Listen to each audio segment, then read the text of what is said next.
was the last fighter that Eddie caught on the mitts because he was getting a little bit older, you know. And again, he was still training Riddick Bowe when he was 90 years old, so he had a very great, long-lasting career. So he was the last guy that he taught me how to catch on the mitts, and I'm going to teach it to you.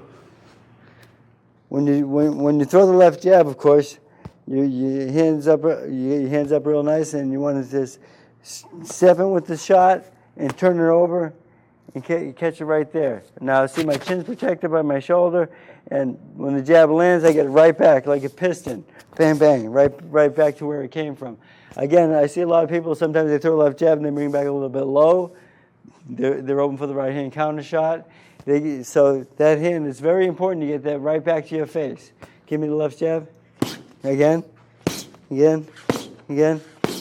Now she's landing a real good left jab here.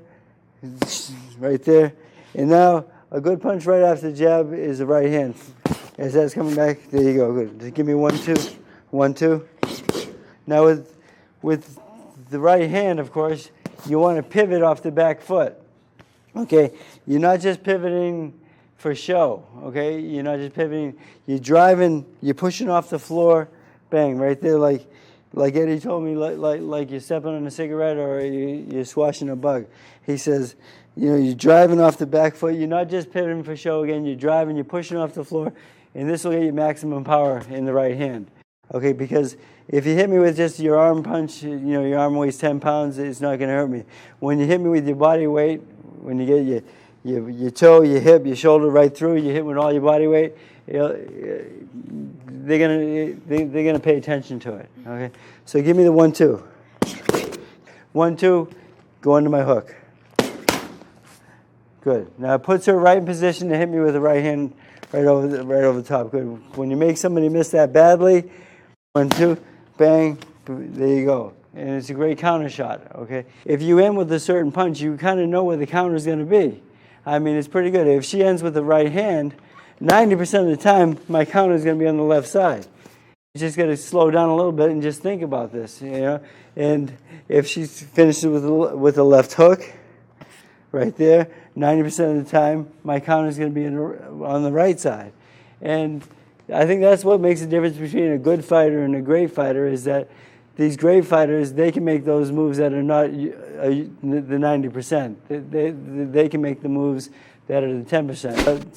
Sometimes I see trainers with the mitts, though, they catch a little bit too aggressively and they reach for punches and they come out a little bit too far. Like, throw a jab at me. See, I catch it right at the end of the punch.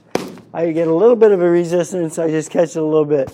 You don't want to come out and catch the punch out here because you've got to let them come to the target, okay? Because, well, every time you punch a person, if he brings his chin to you, well, you're going to have a field day, but that's not going to happen, you know?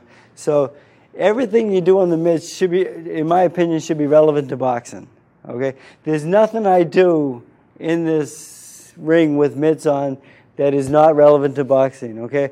I see guys get real fancy out there behind the back and under the legs and crazy stuff, and they put a real good show on and stuff like this, but it's bullshit, okay? It's not relevant to boxing, okay? It's not what happens in a fight. And everything I do in here on the mitts is relevant to boxing. There's nothing I do that's not. Every move has a reason, and every reason has a counter also.